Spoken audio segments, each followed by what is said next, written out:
Chicos, muy buenos días a todos. Buenos días. Eh, Vamos a empezar nuestra clase. ¿Mm? El día de hoy tenemos una serie de temas que ver. ¿Cómo estás, Camila? Buenos días. Hola, Elvis. ¿Qué tal, Urco? Buenos días. Hola, chicos. Vamos a empezar viendo el tema de imperialismo. Vamos a empezar a fines del siglo XIX. Luego vamos a trasladarnos al siglo XX. Y bueno, vamos a llegar hasta la Guerra Fría, hasta las características de la Guerra Fría. Así que empecemos. Miren, en primer lugar, chicos, debemos hablar nosotros del imperialismo. ¿M? El imperialismo es una etapa de desarrollo del capitalismo. Algunos le llaman también la tercera fase del capitalismo. Y bueno, el imperialismo se desarrolló a fines del siglo XIX hasta el siglo XX. Algunos proponen que incluso todavía nos encontramos dentro de esta fase capitalista llamada el imperialismo, ¿no? Algunos proponen eso. Ujú. Y bueno, cuando hablamos justamente del imperialismo, chicos, nos estamos centrando en lo siguiente.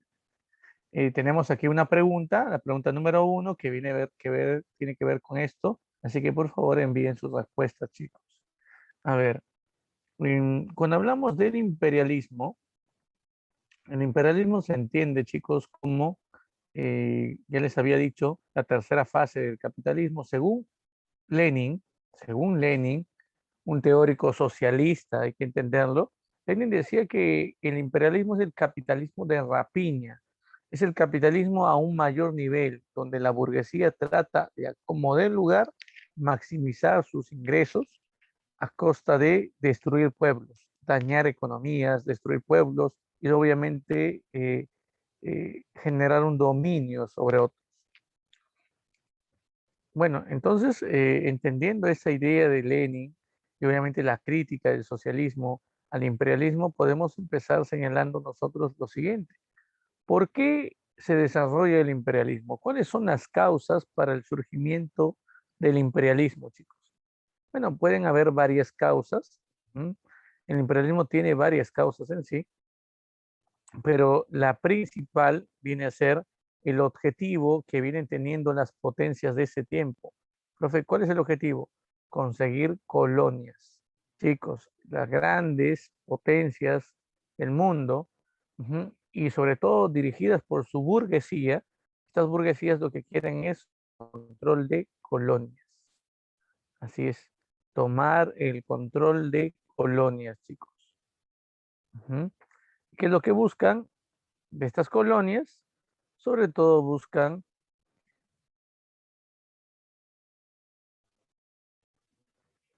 en primer lugar, chicos, apoderarse de las materias primas que posee estas colonias. Entonces, materias primas, ¿sí? Cuando yo te hablo de materias primas, estoy hablando de aquellos recursos que la colonia no va a terminar explotando. Aquellos recursos que la colonia va a terminar explotando.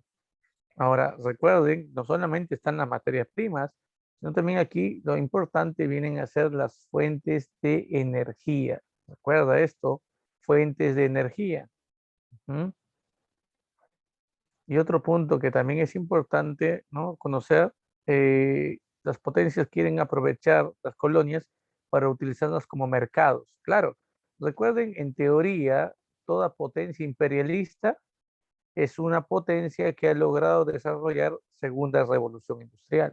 Por lo tanto, si ha logrado desarrollar una segunda revolución industrial, entonces ellos producen en grandes cantidades bienes y necesitan justamente mercados, necesitan de mercados donde vender estos productos. Y justamente en las colonias van a ser utilizadas como mercados, como puntos donde van a terminar vendiendo estos productos. Además, recuerda que las colonias van a ser utilizadas como lugares para que ellos se abastezcan de materias, no solamente de materias primas, sino también de mano de obra barata. La población en las colonias van a terminar siendo contratados como trabajadores, obviamente con un sueldo mucho más barato que el que normalmente ganaba una persona de este estado. Así es. Y bueno, también debemos tomar en cuenta, chicos, las llamadas zonas de poblamiento. Claro, muchas colonias son utilizadas como zonas de poblamiento. Recuerda, en este contexto, la segunda revolución industrial había logrado grandes avances, sobre todo en una industria, la industria farmacéutica. Como consecuencia del desarrollo de la industria farmacéutica, se había logrado contrarrestar varias enfermedades, varias epidemias, varios males que de una u otra forma habían generado en siglos anteriores un colapso demográfico bastante numeroso. Ujú. Entonces, todos estos factores habían hecho de que la población tienda a incrementarse. El crecimiento poblacional fue cada vez en aumento, chicos.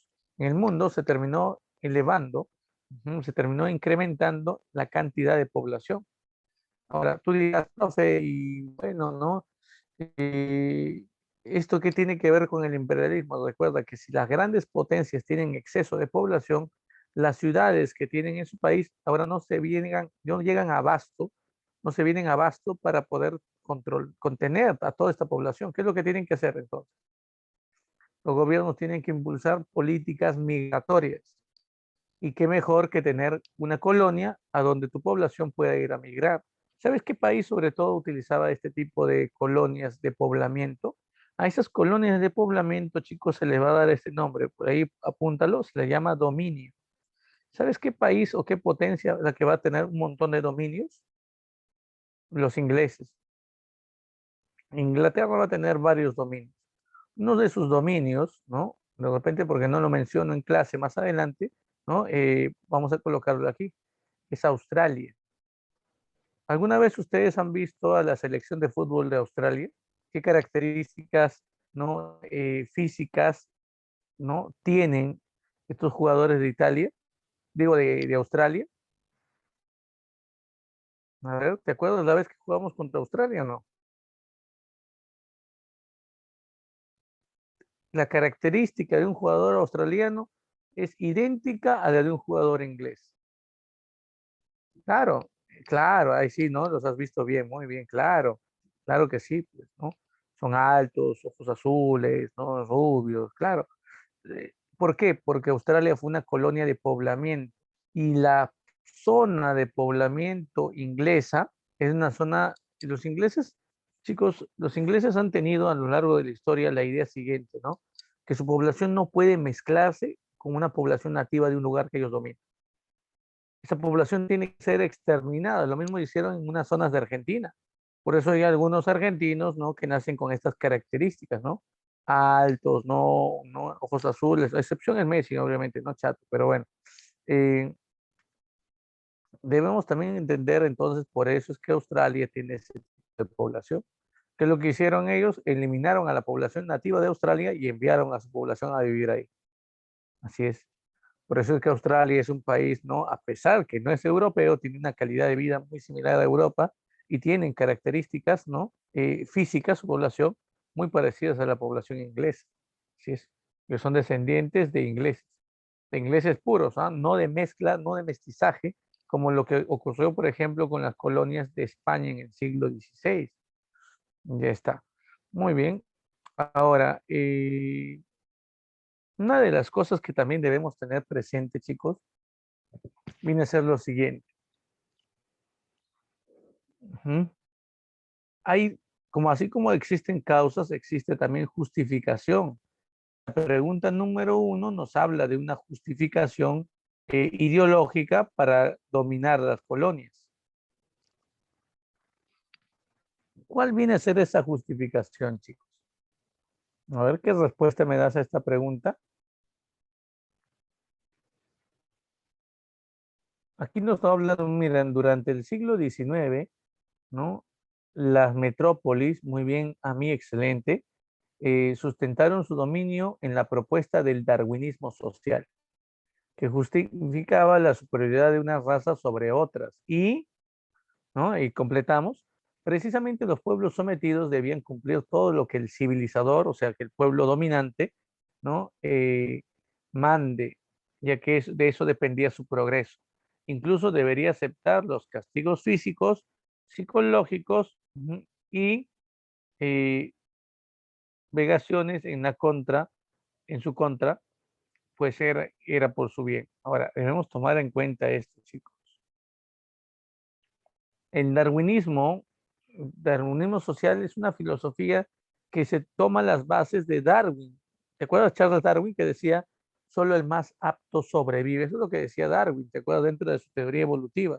Entonces, esa idea de Darwin va a ser tomada por Herbert Spencer. De repente en filosofía tocas algo de Spencer, tal vez. Spencer, teórico del darwinismo social, señalaba, ¿no?, de que únicamente sobreviven aquellos estados que lleguen a alcanzar la civilización. Hay estados que tienen un nivel de civilización alto y hay otros estados que se encuentran en estado de barbarie y salvajismo, como diría, ¿no?, el antropólogo Lewis Morgan en ese tiempo, ¿no? Entonces, es deber de los estados, ¿no?, superiores civilizados, sobre todo europeos, el de civilizar a aquellos pueblos asiáticos o africanos que no lo son.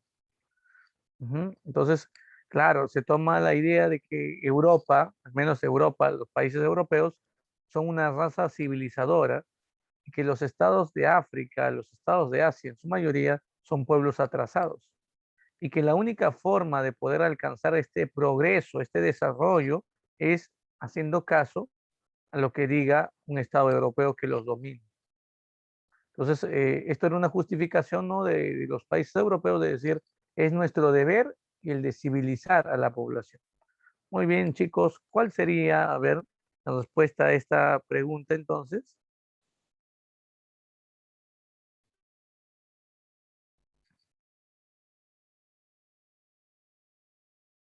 A ver, a ver, a ver.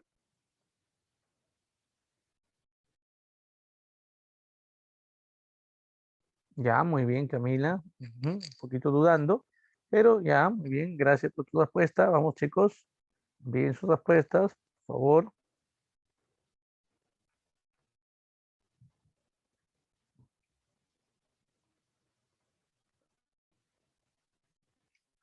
Obviamente, si nos están hablando del darwinismo social, ¿no? Recuerden, ujú, esto se explica a través de el papel de ser una raza civilizadora, ¿verdad? Muy bien, voy a seguir esperando que me envíen sus respuestas. Mientras tanto, vamos a continuar viendo. Muy bien, Urco. Muy bien, gracias. Vamos a hablar, chicos, del imperialismo británico durante este tiempo, el imperialismo inglés también llamado. Recuerden que el contexto en que Inglaterra se convierte en una potencia imperialista fue durante el reinado de esta mujer, Victoria I, de la familia Hanover. Ella asumió el gobierno en el año 1837 y gobernó hasta 1901. Imagínate, tantos años, profe, sí, gobernó una buena cantidad de años, chicos. Y sabes, recuerden que durante su gobierno, Inglaterra se convierte en la primera potencia del siglo XIX. Ujú. Incluso su etapa, ¿no?, de apogeo como potencia llega hasta 1914, el año justamente en que empieza la Primera Guerra Mundial.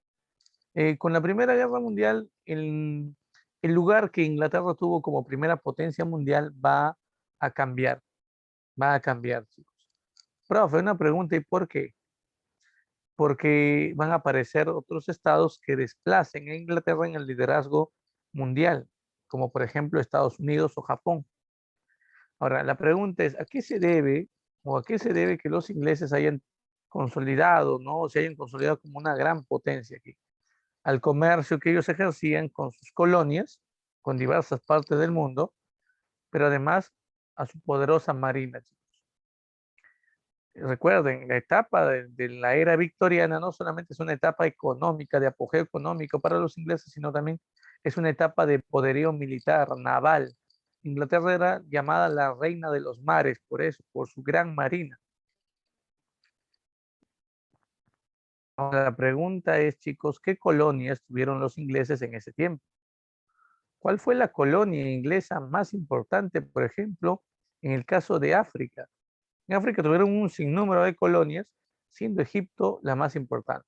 La pregunta es, ¿por qué Egipto, por qué esta colonia, ¿no?, de África llamada Egipto fue la más importante para ellos?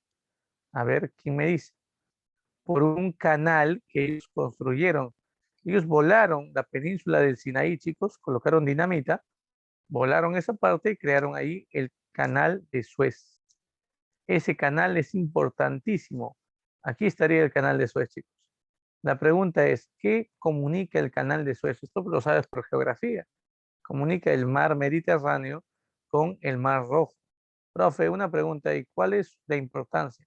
Los países europeos, para poder facilitar la extracción de petróleo de los países del sur de Asia, lo que hacen es utilizar el mar Mediterráneo, ¿no? Y el canal de Suez para cruzar del Mediterráneo al Mar Rojo y así llegar a la zona sur de Asia, extraer petróleo y llevarse el petróleo por la misma vía a su país. Es mucho más fácil. Si no existiera el canal de Suez, ¿qué es lo que harían? Esto, chicos, mira, dar una vuelta completa al África. ¿Qué significa? Perder más tiempo, invertir más dinero también. Entonces, el canal de Suez era de suma importancia para los ingleses. Egipto, ¿ya? Egipto es la principal colonia inglesa en África. Otro territorio que de repente también vale la pena recordar es el caso de Sudáfrica. Cuando los ingleses llegaron a Sudáfrica a explorar las provincias de Transvaal y Orange, se dieron con la sorpresa de que en esas provincias ya existían europeos que habían llegado antes que ellos. Profe, ¿de quién se trata? De los Boer. ¿Qué? Sí, este término, Boer, era el nombre que se le daba a un grupo de colonos de origen holandés que se habían dedicado a la crianza de animales, chicos. Eran granjeros.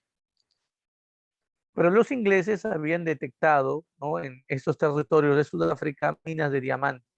Así que los ingleses no iban a simplemente marcharse de ese lugar. Los ingleses optarían por quitarle a los holandeses este territorio. Así que estalló la guerra anglo-boer.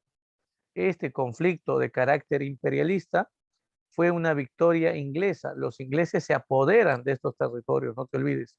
Los ingleses terminan apoderándose de estos territorios. Espero que no se te vaya a olvidar este hecho. Y bueno, por otro lado tenemos también el caso, ¿no?, de Asia, chicos. Profe, Asia, sí. El territorio asiático también es un punto muy importante aquí, profe. ¿Por qué? Chicos, por lo siguiente. Asia es un territorio donde los ingleses, por ejemplo, obtuvieron esta colonia. India. ¿Cuál es la importancia de la India, chicos? Primer productor de algodón a nivel mundial. La India va a ser colonia inglesa, ¿hasta cuándo? Hasta 1947. Los primeros años de la Guerra Fría, la India logra su independencia gracias a un movimiento pacífico, un movimiento de desobediencia civil dirigido por quién, chicos. ¿Quién va a dirigir todo este movimiento de desobediencia civil? Vamos, vamos. Mahatma Gandhi, pero eso lo vamos a ver nosotros la siguiente clase. Ahora, otro territorio que también es colonia inglesa es Hong Kong. Claro, Hong Kong, chicos.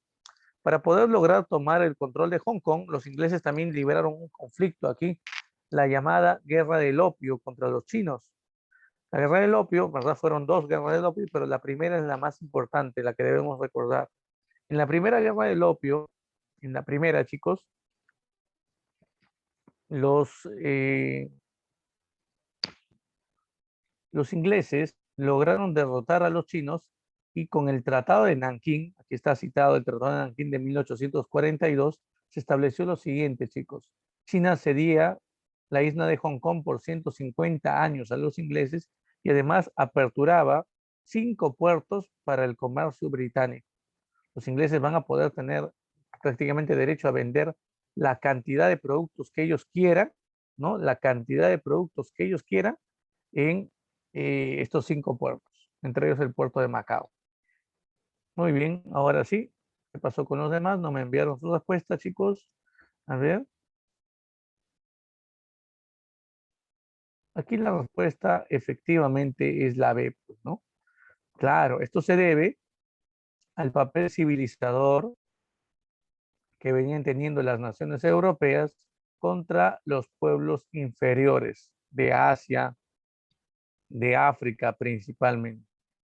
Listo.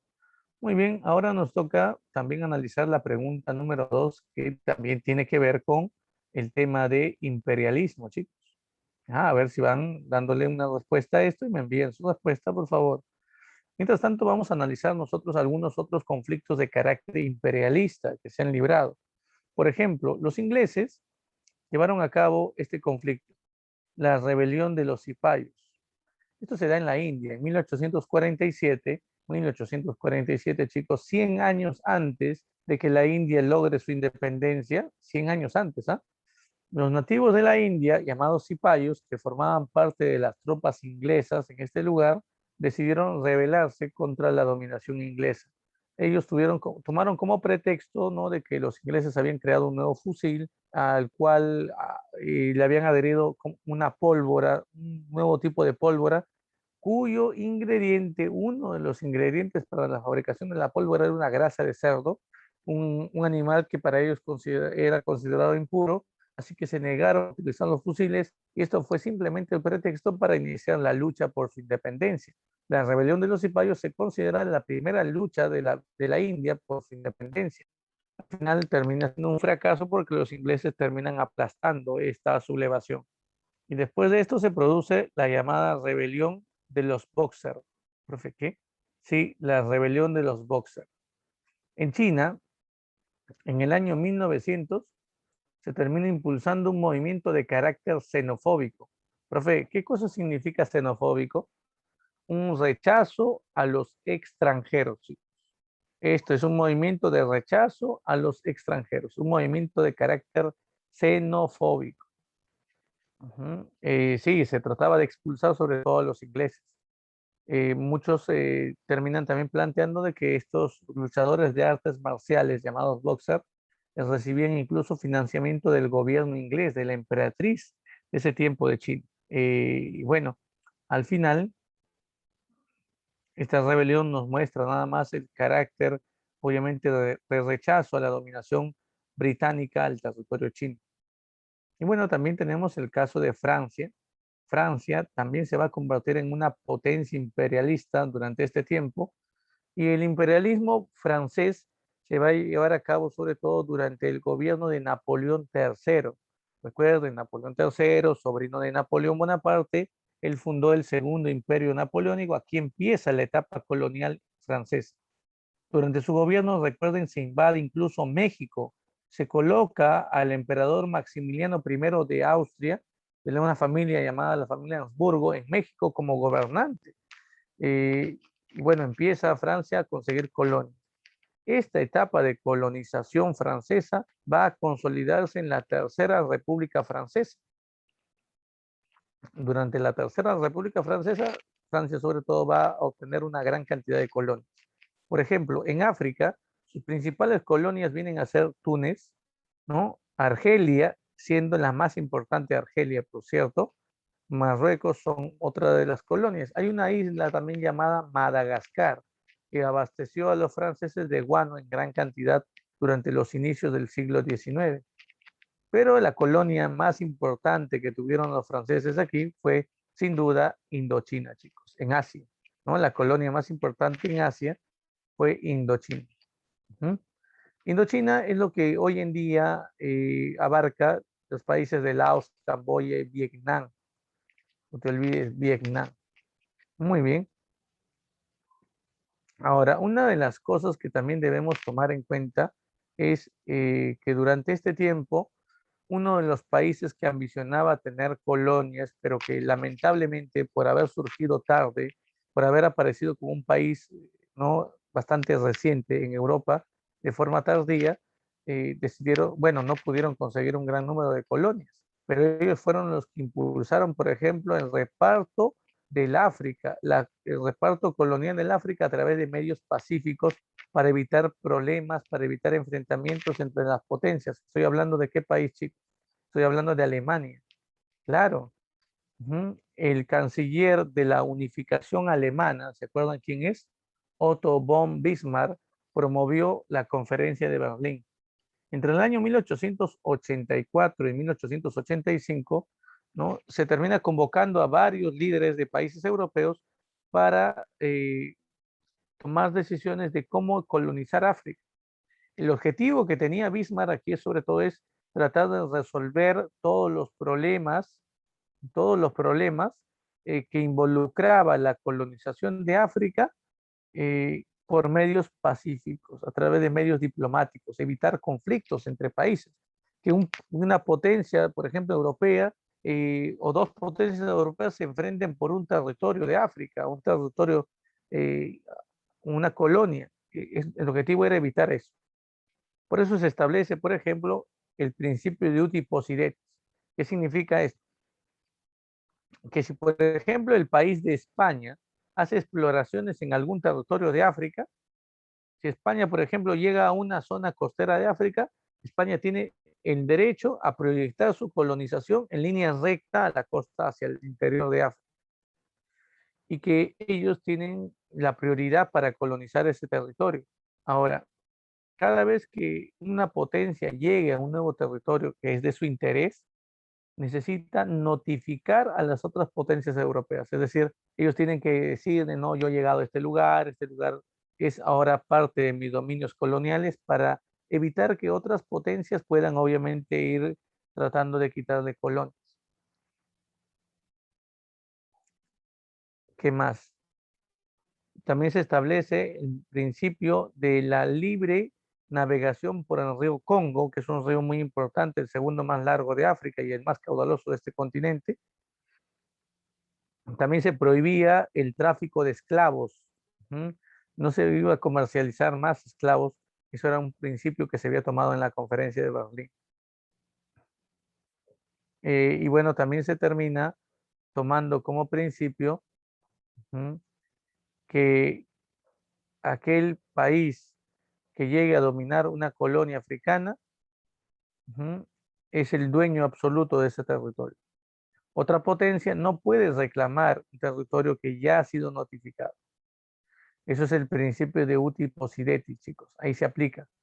Muy bien, ahora dime, ¿cuál es la respuesta a la pregunta número 2? A ver, ¿encontraron una respuesta, chicos? Aquí se habla incluso de algunos otros estados, ¿no? Aquí he colocado, por ejemplo, Estados Unidos y a Japón también una premisa, porque también recuerda que Estados Unidos y Japón, no siendo países europeos, llegan a conformar estados, ¿no?, o grandes potencias imperialistas. Por ejemplo, en la pregunta número 1, en la premisa 1 nos dice, la guerra hispano-norteamericana de 1898 permitió la liberación de Cuba, Puerto Rico, del dominio español. Claro, chicos. Esto hasta lo deben saber por literatura. Claro, la guerra del año 1898 permite que las colonias de España, las últimas colonias de España, eh, sean prácticamente tomadas bajo control de los norteamericanos. Cuba, Puerto Rico y las Filipinas se liberan del dominio español, pero pasan a depender de quién, de los norteamericanos.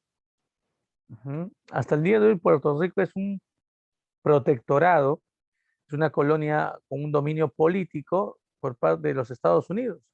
Si no, fíjate nada más quién es el presidente de Puerto Rico. Búscalo ahí, por favor, en internet y te vas a llevar de repente una sorpresa. Cuba ya no es una colonia, Cuba logra independizarse del dominio norteamericano, recuerda, con la Revolución Cubana. Ya está. Muy bien. Entonces la premisa 1 es verdadera, ¿verdad, chicos?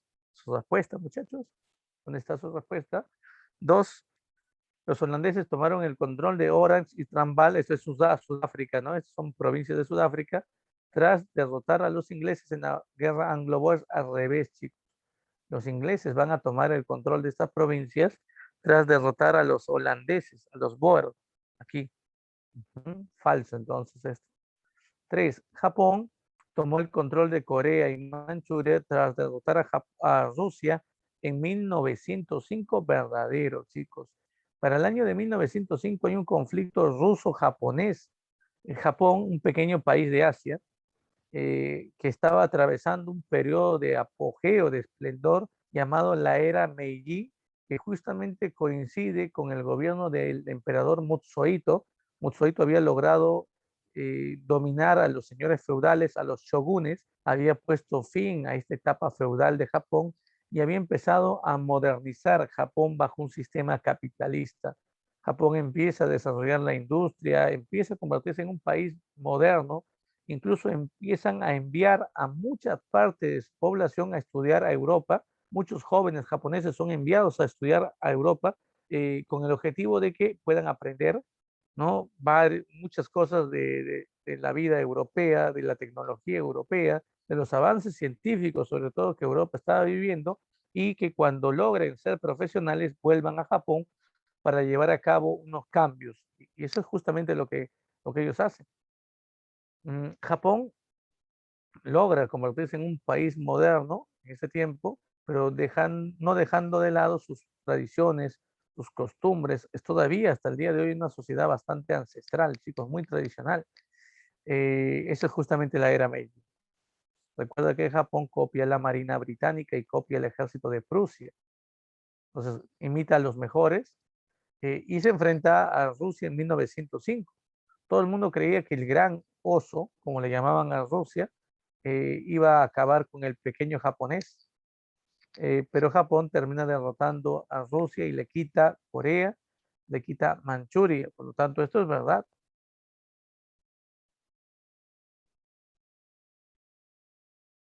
Este es un motivo, o esto es bueno, estos chicos generan en Rusia un malestar total, la población está totalmente molesta con el gobierno. El emperador que gobernaba Rusia en ese tiempo, el zar, se llamaba Nicolás II, el último emperador ruso, por cierto, ¿eh? La gente veía ese gobierno como un gobierno nefasto. ¿Cómo es posible que un país tan grande como Rusia haya perdido con un minúsculo territorio que es justamente Japón? Pequeño país nos va a ganar. Al final las protestas que generaron que el emperador ruso Nicolás II ordene a los guardias disparar contra los manifestantes. Eso es lo que se llamó el Domingo Sangriento. Esto enfureció aún más a la población rusa y decidieron organizarse en el primer soviet. ¿Qué cosa es un soviet? Eso vino en examen de admisión, chicos. En Rusia, los soviets son el soviet es la unión de obreros, campesinos y soldados. La unión de obreros, campesinos y soldados, ¿no? Vienen a ser llamados soviet. Así se le llama, soviet, chicos. Como consecuencia de la organización de ese soviet en la ciudad de Petrogrado, estalla la Revolución Rusa de 1905. Trae como consecuencia que el zar Nicolás II permita la creación de una Duma en Rusia. Profe, una pregunta, ¿qué cosa es una Duma? La Duma es un parlamento, es un congreso, chicos, ¿ya? Es un congreso. Ahora, este congreso o este parlamento, ¿no? Este congreso, este parlamento, chicos, hace notar, ¿no? De que la presencia de la Duma limita el poder del zar. Y así fue con la primera Duma.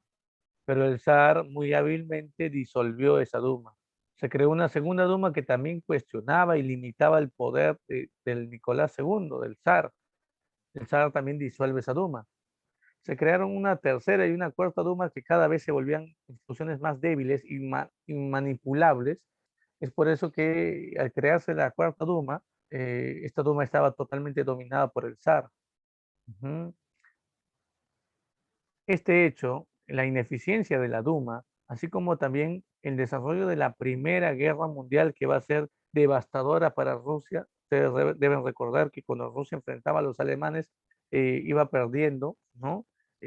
Rusia fue el país que más muertes tuvo en la Primera Guerra Mundial, también hay que decirlo, y por lo tanto esto encendió la mecha revolucionaria de 1917. ¿No? En febrero, Alexander Kerensky tomará el gobierno en Rusia y destituyendo al Nicolás II, pero no retiraría a Rusia del conflicto, lo cual trajo como consecuencia que en octubre de ese mismo año, otro grupo llamado los bolcheviques, al mando de Lenin, tomasen el poder. Lenin sí le había prometido a Rusia retirarse de la Primera Guerra. Bueno, esa es la situación que nos vamos a ver. Y bueno, en la premisa 4 nos dicen la derrota del imperio chino en la guerra del opio permitió el control de Hong Kong y la reapertura de 5 puertos de comercio. Esto es verdad. Muy bien, por lo tanto, chicos, ¿cuál es la respuesta a esta pregunta? Aquí tenemos la respuesta, la alternativa C. Ujú. Y bueno, por aquí te coloco un mapita, ¿no? Para que te vaya a ayudar a identificar cuáles son los territorios de colonización italiana. España, también hay que decir, España tenía también sus pequeñas colonias. Mira, este territorio de España. ¿Está? Las Islas Canarias, por ejemplo, formaban parte también de las colonias españolas.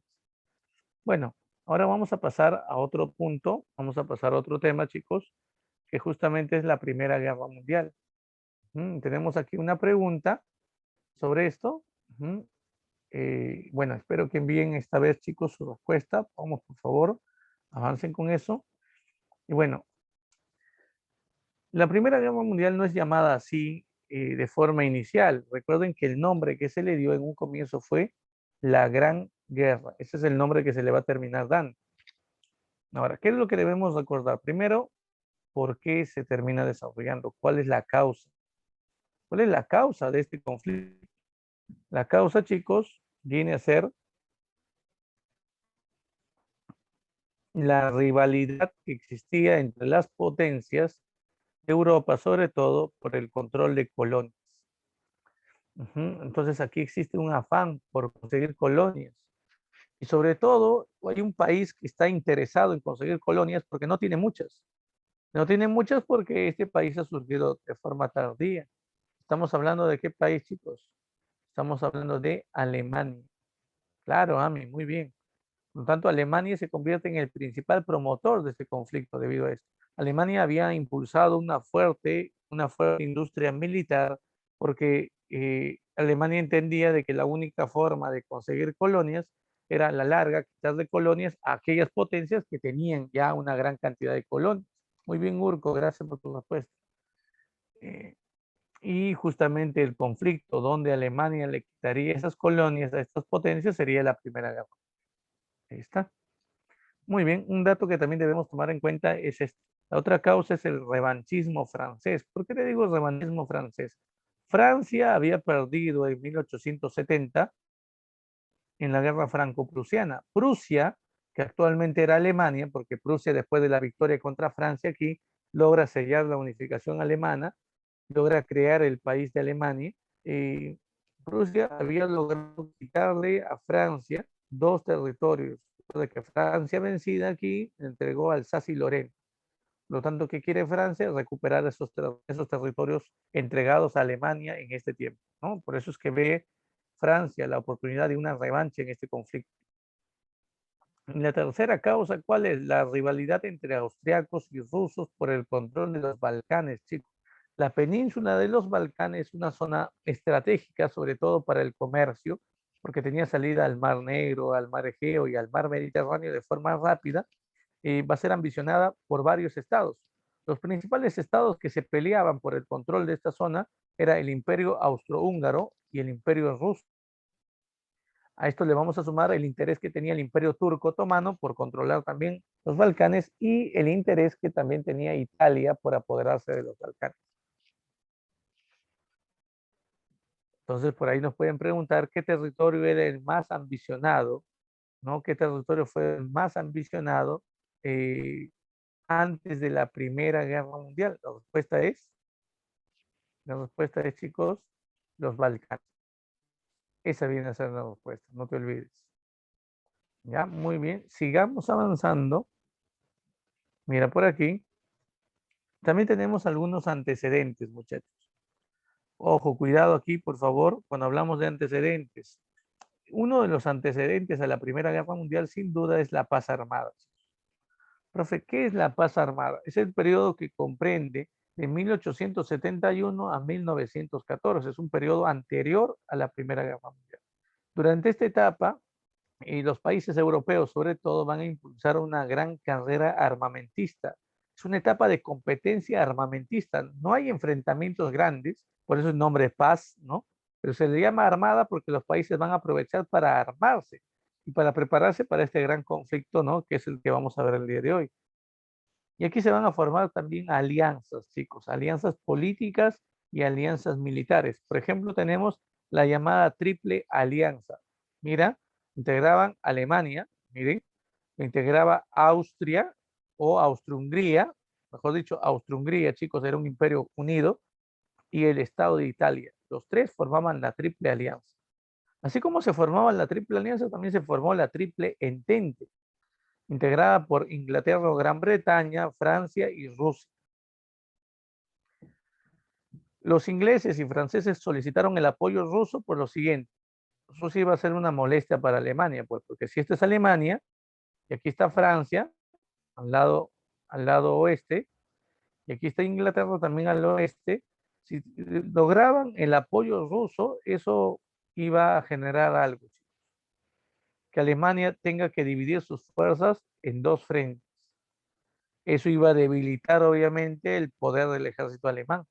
Por eso era tanto el interés de Inglaterra y Francia de ganar el apoyo ruso. Rusia acepta porque los ingleses y franceses le dicen, si ganamos, Rusia, tú te quedas con los Balcanes. Recuerda que este es el territorio que Rusia ambiciona.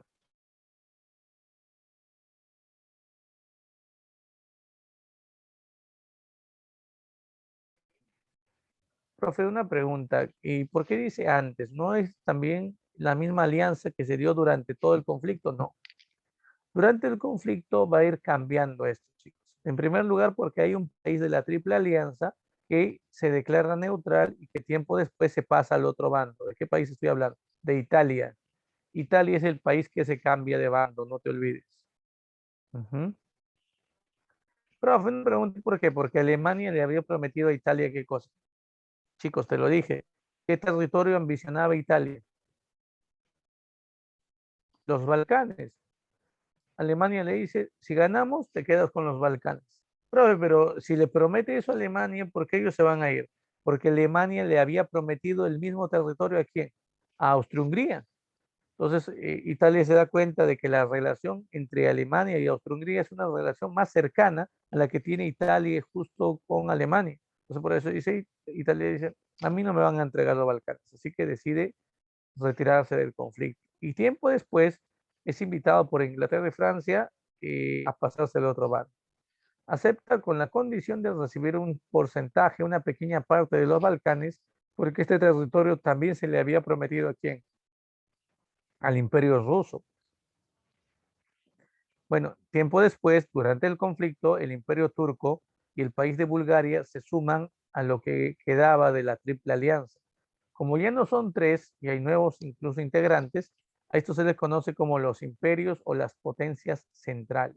Ojo, acuérdate, se les llama imperios o potencias centrales. Y lo que inicialmente era la Triple Entente, con el ingreso, disculpen eso chicos, disculpen esa palabra, con el ingreso de Italia a este bando, con el ingreso de Italia, eh, y el posterior retiro, por ejemplo, que Rusia va a tener en 1917. Además de esto, van a apoyar a este bando Japón, Estados Unidos, Grecia, Serbia. Con el ingreso de todos estos países, ya no se puede llamar Triple Entente. El nombre que adoptaron durante el conflicto fue los países aliados o simplemente los aliados, un nombre que va a mantenerse hasta la Segunda Guerra Mundial, recuerdo. Está muy bien, ya tenemos entonces los antecedentes, ya tenemos la formación de alianzas. Recuerda qué hecho marca el inicio de la Primera Guerra Mundial, el magnicidio, chicos. El 28 de junio de 1914 ocurrió algo muy significativo. El archiduque, o sea, el heredero a la corona, el príncipe, no te olvides, de Austria-Hungría, Francisco Fernando, fue víctima de, ¿qué? De un atentado contra su vida, ¿no? Fue asesinado por una organización serbia, una organización paramilitar llamada La Mano Negra. Aquí vemos una imagen justamente donde este joven serbio, Gavrilo Prince, dispara contra el príncipe de Austria-Hungría y contra su esposa, ¿no? Que iban en un automóvil por la ciudad de Sarajevo, en la ciudad de Bosnia, en el actual país de Bosnia dentro de los Balcanes. No logran capturar al muchacho. Austria-Hungría da un plazo a Serbia de encontrar al responsable del asesinato en un plazo de 3 semanas. Si esto no ocurría, Austria-Hungría iba a intervenir militarmente en Serbia. Serbia, por más que buscó encontrar al responsable, no pudo hacerlo. Esto obviamente generó, chicos, de que Austria-Hungría esté a punto de invadir Serbia. Y saben quién interviene y evitan, obviamente, una agresión de Austria-Hungría contra Serbia. Es el Imperio Ruso, chicos. Rusia, muy bien, Ami, claro. Envíen, por favor, su respuesta, chicos. ¿Sabes? Rusia interviene en defensa de Serbia. Incluso Rusia decide declarar la guerra a Austria-Hungría. Ya sabes que la rivalidad entre estos dos estados está de más decirlo. Yo he colocado en las causas el control de los Balcanes, por eso se pelean. Austria-Hungría tiene aliados, Alemania, Italia, ¿no? La llamada Triple Alianza. Así que los países de la Triple Alianza responden la declaratoria de guerra de Rusia. Y bueno, ahora Rusia tiene que pedir también apoyo a sus propios países aliados, a Francia, ¿m? A Inglaterra. Y Francia e Inglaterra lo que hacen es, chicos, brindar su apoyo, pues, brindar su respaldo. No te vayas a olvidar, brindar el apoyo o el respaldo, ¿m?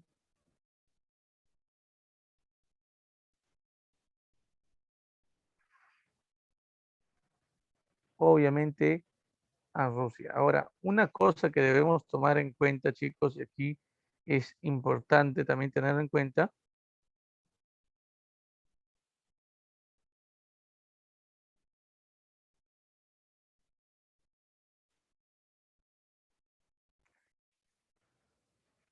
es que un mes después del asesinato del archiduque es justamente la fecha oficial que va a terminar eh, dando inicio a este conflicto. Ahora, ¿qué hecho marca el inicio de este conflicto, chicos? La invasión de Alemania. ¿Sobre qué país? Alemania planeaba llevar a cabo un conflicto rápido al oeste, acabar con Francia de forma rápida y también con los ingleses y tomarse todo el tiempo que sea necesario para conquistar a la gigante Rusia y evitar así un conflicto en dos bandos. Por eso es que el objetivo era invadir Francia. Ah, profe, entonces el conflicto inicia cuando Alemania invade Francia. No, porque en la frontera entre Francia y Alemania existía una línea defensiva llamada la línea de Maginot. Si Alemania atacaba, ujú, si Alemania atacaba esto, chicos,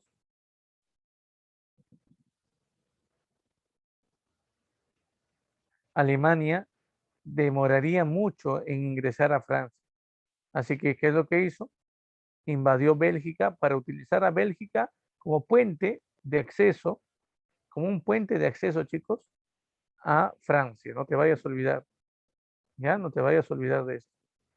Listo, listo, listo. Mire, entonces aquí tenemos, ¿no? El proceso, ¿no? En el inicio del conflicto, la operación Relámpago, Alemania invade Bélgica para ingresar a Francia.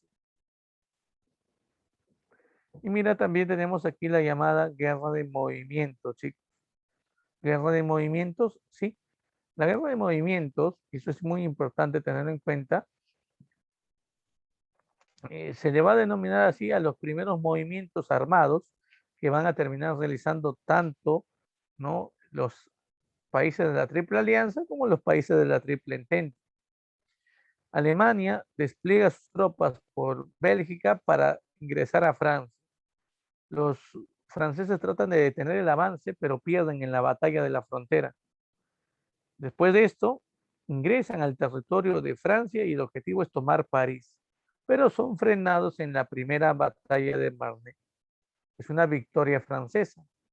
Francia detiene parcialmente el ataque alemán.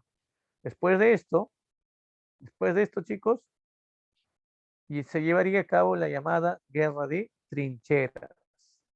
Profe, guerra de trincheras, sí. Llamada también la guerra de desgaste. Ahora, profe, ¿qué cosa es una trinchera? De repente se te complica mucho recordar lo que es una trinchera. Aquí vemos una fotografía de la época y aquí podemos ver una trinchera. Las trincheras son estas zanjas que se terminaban realizando, cavando el suelo varios metros, como una forma, ¿no?, de refugios para los soldados. Los soldados vivían en las trincheras, ¿no? Y sus enemigos también estaban obviamente agrupados en trincheras. Así es, muchachos. La trinchera, la guerra de trincheras, en donde también participaron Austria-Hungría apoyando a Alemania y los ingleses apoyando a Francia, eh, duró más de 2 años y medio. Francia tenía, Alemania tenía el plan de conquistar Francia en 6 semanas, imagínate, no pudo hacerlo por la táctica de trincheras. Se le llama guerra de desgaste porque justamente es esto lo que se genera, un desgaste militar. Los soldados ganan pocas posiciones, por eso también se le llama guerra de posiciones. El objetivo del conflicto es que los enemigos abandonen la trinchera donde están y retrocedan a una a una trinchera anterior. Pero también recuerda, el objetivo es ganar una nueva posición, es decir, si el enemigo retrocede, dejando la trinchera, nosotros ocupar esa trinchera. Por eso se llama guerra de posiciones. Al final, esta fue prácticamente la táctica de lucha que le sirvió a Francia para evitar el ingreso de los alemanes a su capital. Ahí está. Mientras esto ocurría en Occidente, en Oriente ocurrían otros hechos. Rusia avanzaba para invadir Alemania por Oriente. Los alemanes tuvieron que dividir sus fuerzas y enviar un contingente de tropas al mando de el general Hindenburg, futuro presidente de Alemania, y lograron derrotar a las tropas rusas en dos batallas, en la batalla de Tannenberg y la batalla de los lagos Masurianos, chicos. Batalla de Tannenberg y batalla de los lagos Masurianos. Espero que no se te vaya a olvidar este hecho. Espero que no se te olvide este hecho. ¿Ya? Muy bien, muy bien. Después de esto, muchachos,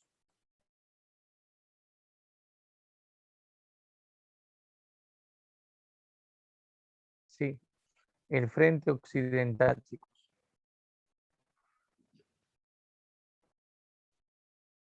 En este frente occidental, eh, los alemanes, después de haber ingresado e invadido Francia, deciden también lanzar un ataque contra los ingleses.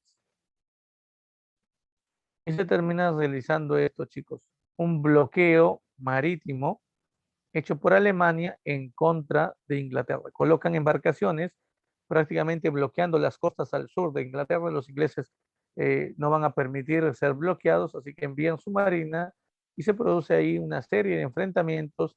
El más importante de todos es el combate de Jutlandia, que termina siendo una victoria inglesa. Esto termina siendo una victoria inglesa, no te vayas a olvidar. Aquí Alemania inicia la llamada guerra submarina. Después de ser derrotado por los ingleses en el combate de Jutlandia, Alemania decide utilizar los submarinos, que justamente es el mejor invento de la época, chicos. Y bueno, entre los últimos enfrentamientos en Occidente están la batalla de Verdún y la batalla de Somme. La batalla de Verdún, que es considerada la batalla más larga del conflicto, y la batalla de Somme la batalla más sangrienta. Ambos ejércitos, tanto franceses como alemanes, son los que eh, protagonizan estos enfrentamientos. Muy bien, muchachos, ¿cuál es la respuesta a esta pregunta? A ver, que marquen ustedes. A ver, a ver.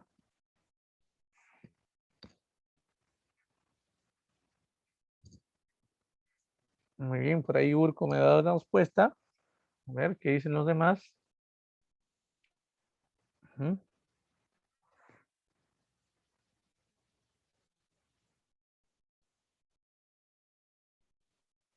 A ver, dice uno, ¿no? Esta alianza fue establecida durante el desarrollo del conflicto. A ver, te hablo de potencias centrales. ¿Verdadero, no? Claro, las potencias centrales, ese nombre, ¿no? Y esa alianza que integraba incluso al Imperio Turco, ¿no? A Bulgaria, se da durante el conflicto, claro que sí. Dos, los países de Serbia, Japón y Estados Unidos construyeron rivales directos. A ver, ¿qué opinas tú? A ver, a ver, a ver, a ver. A ver, no, la uno es falsa, pues. Chicos, recuerden que esta alianza se estableció inicialmente antes de la Primera Guerra Mundial. Antes, solo que va cambiando de nombre y van variando los países, ¿no?, que van adhiriéndose a esto. La dos, los países de Serbia, Japón y Estados Unidos constituyeron rivales de la potencia. Claro que sí, verdadero. Ujú. Es- Estuvo conformado por Alemania, Austria-Hungría e Italia. A ver, ¿sí o no, chicos? Las potencias centrales con ese nombre ya no, ¿no? Claro, con este nombre ya no, porque a eso se llamaría más bien triple alianza, no potencias centrales. Recuerden que el nombre aparece después de que Rusia, o mejor dicho, que Italia ha abandonado y se ha cambiado de bando. Ujú.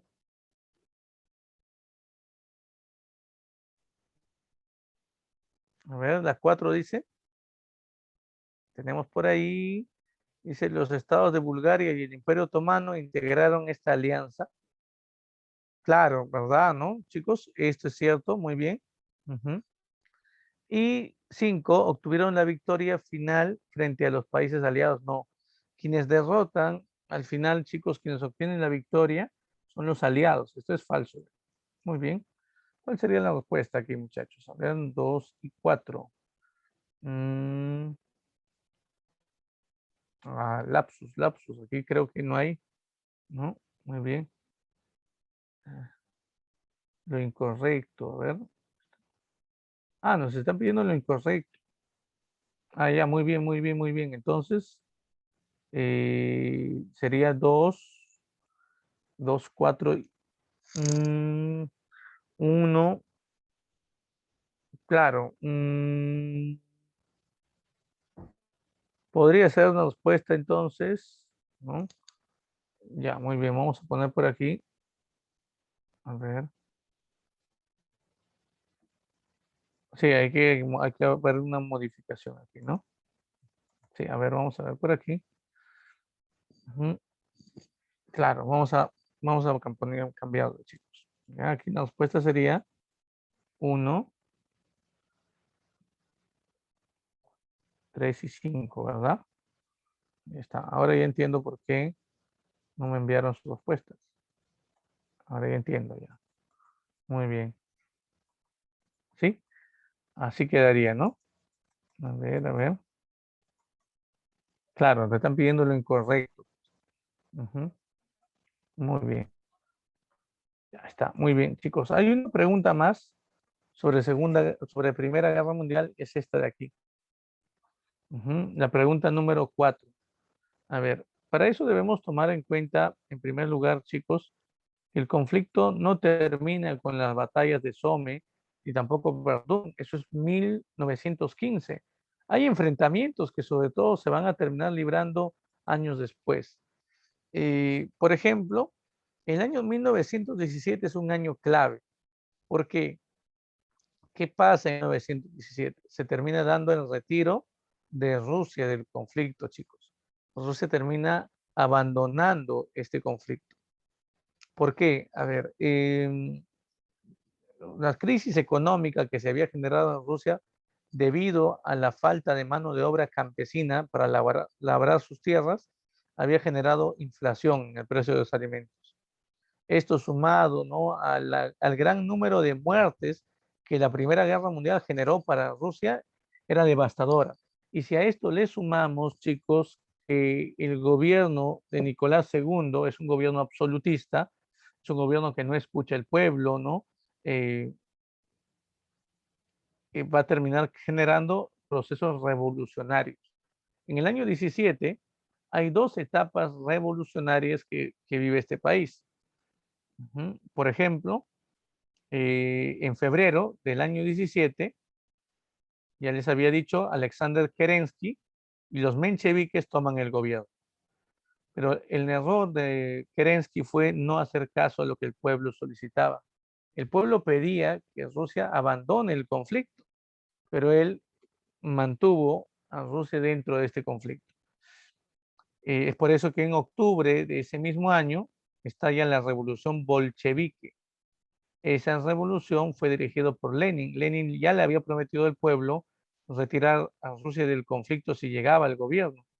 Con apoyo del pueblo destituyen a Kerensky, a los mencheviques, y una vez en el poder firma esto, el tratado Brest-Litov.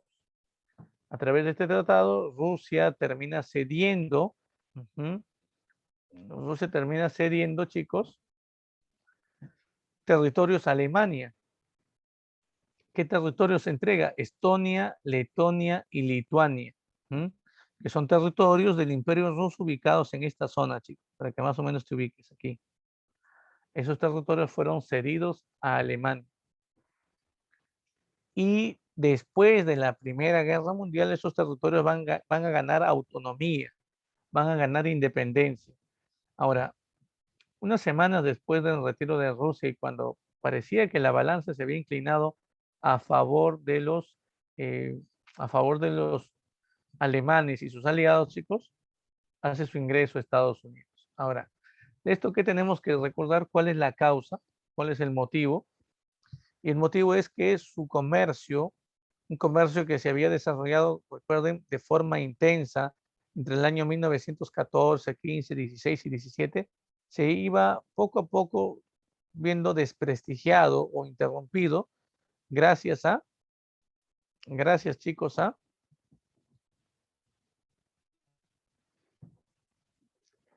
el bloqueo que terminaban generando los submarinos alemanes. Los submarinos alemanes bloqueaban prácticamente el comercio norteamericano. Por ese motivo ingresa a Estados Unidos, porque su comercio se ve afectado. Ahora, esa es la razón, es la causa, pero hay un pretexto detrás de esto, ¿no? O mejor dicho, hay dos pretextos. Uno de esos pretextos es sin duda el hundimiento de una embarcación inglesa llamada el Lusitania, chicos.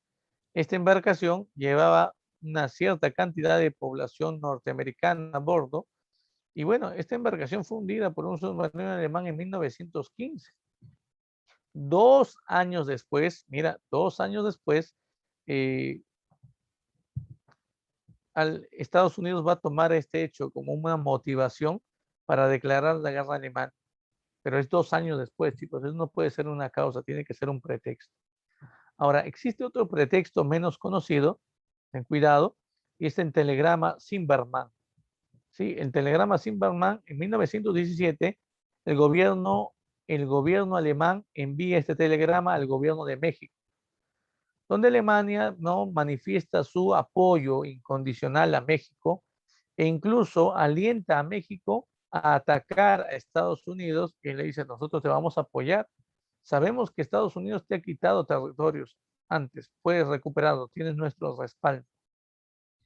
Esto obviamente fue utilizado por el gobierno norteamericano, ellos intersectan el telegrama, lo descifran, y esto es tomado por el gobierno de los Estados Unidos como una amenaza directa a sus intereses. Eso también es tomado como pretexto para que declaren la guerra abiertamente a Alemania. Así es. Esto sería un pretexto secundario, para que me entiendas. Ya está. Muy bien, con el ingreso de Estados Unidos al conflicto se desarrollan las últimas acciones militares. Se produce la segunda batalla de Marne, una victoria de los aliados contra Alemania. Alemania opta por rendirse y se firma el armisticio de Compiègne. Esto no es otra cosa que la rendición alemana. Después de esto, Alemania deja de ser un imperio y pasa a convertirse en una república. República que recibió este nombre, República de Weimar. Es el nombre que se le dio a Alemania tras este fracaso. Bueno, tú después de esto debes darte cuenta, ahí tenemos la pregunta, chicos, la pregunta 4, que el tratado de paz, porque si bien es cierto, Alemania se rinde con el armisticio de Compiègne, cada uno de sus países aliados también se van a ir rindiendo a través de otros tratados. pero el tratado de paz final es el Tratado de Versalles, que se firma después de haber culminado los enfrentamientos en 1919. En el Tratado de Versalles se establece que Alemania es el principal responsable del conflicto. Por lo tanto, Alemania es condenada a pagar indemnización, una reparación de guerra a todos los países afectados. Y el principal beneficiado obviamente fue Francia, ¿no? El país donde se había generado la mayor cantidad de daños. Además de esto, Francia recibiría el territorio de Alsacia y Lorena. Sí, Francia recuperaría Alsacia y Lorena.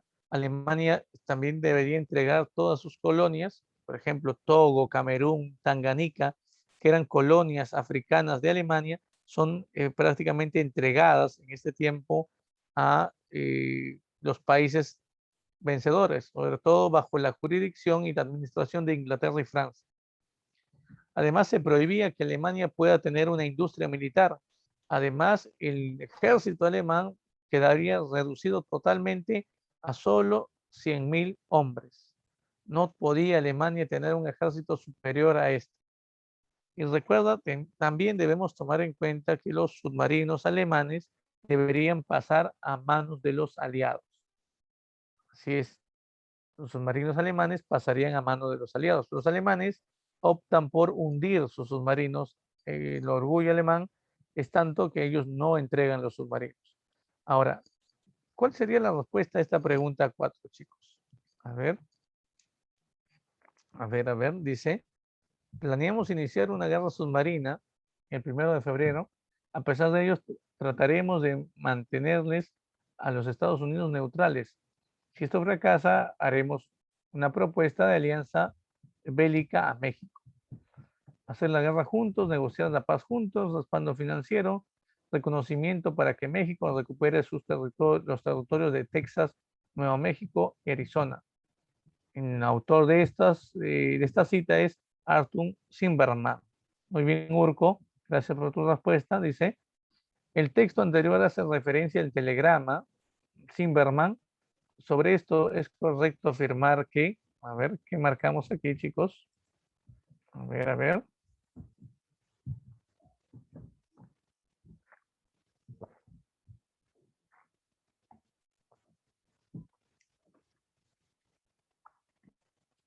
La A, imposible, ¿verdad? México no ingresa al conflicto, pues no. Profe, la B, generó la anexión de Estados Unidos al bloque de las potencias.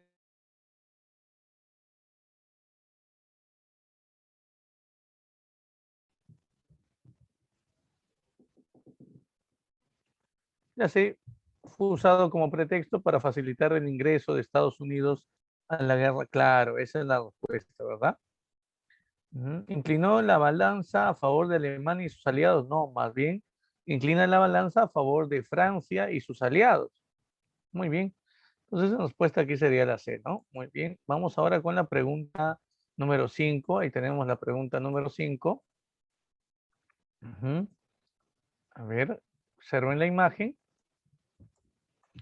Y bueno, nos ubicamos en un contexto llamado como el periodo entre guerras, chicos. Vamos, entre 1919 y 1939 se desarrolló este periodo. Durante esta etapa hay algunos hechos que debemos, por ejemplo, recordar. Por ejemplo, la Gran Depresión. Se denomina Gran Depresión a una crisis económica que estalló en 1929 y que se terminó expandiendo en el mundo hasta 1933. La causa de esta crisis se encuentra en dos cosas. La sobreproducción económica, alcanzada sobre todo por las empresas norteamericanas, porque la crisis se inicia justamente en Estados Unidos. Una sobreproducción que termina generando un desequilibrio económico entre la ley de la oferta y la demanda en el mercado norteamericano. Por lo tanto, llega un punto en que las empresas producen tantos bienes, ¿no? Que no llegan, ¿no? Mejor dicho, que la demanda de las personas no llega a cubrir el consumo o la adquisición de estos bienes. Esto se llama sobreproducción. Por lo tanto, se rompe el equilibrio de mercado que la teoría de Adam Smith terminaba planteando. Recuerda que Adam Smith decía que la economía se regula por sí sola a través de la ley de la oferta y la demanda. Esto al final no termina siendo tan cierto que digamos, ¿no? Y también tenemos, chicos, el caso de la especulación bursátil. ¿Qué significa esto? Dentro de la bolsa de valores se comercializan acciones.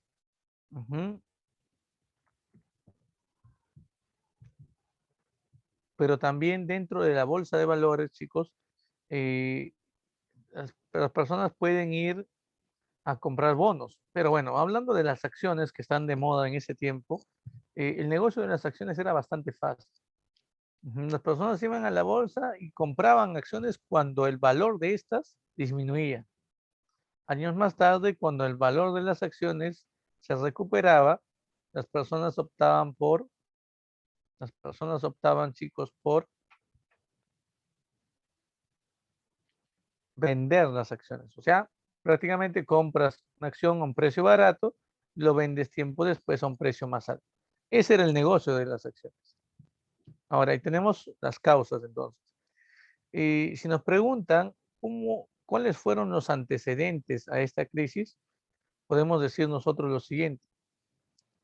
La crisis manifiesta dos cosas, desempleo, ¿no? Y hambruna. Y esto lo vemos en las caricaturas. Pero hay un hecho que se convierte en el antecedente de esta crisis, chicos. Es justamente los felices años 20. Así se les va a llamar felices años 20 a la década de los años 20 para la economía norteamericana. En 1919 termina el conflicto, la Primera Guerra Mundial, y hay dos nuevas potencias en el mundo, Japón y Estados Unidos. La economía de Estados Unidos a partir de esa fecha fue cada vez en crecimiento. Es así como en los años, ¿no?, de la década del 20, la economía norteamericana llegó a un punto tan alto,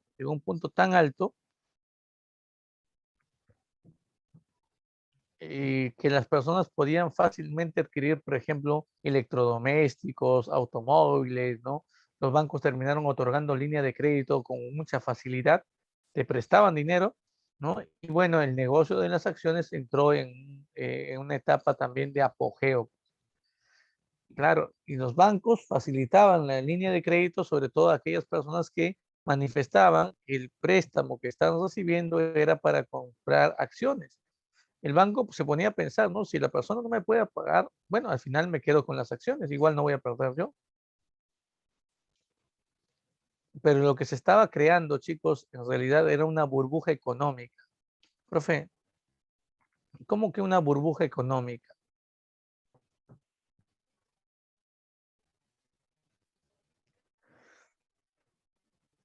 Es decir, chicos, se creaba en la mente de las personas una idea, ¿no?, de cómo tener dinero, que la vida era fácil, ¿no? Que la vida era muy rentable, cuando en verdad esto al final la burbuja iba a reventar.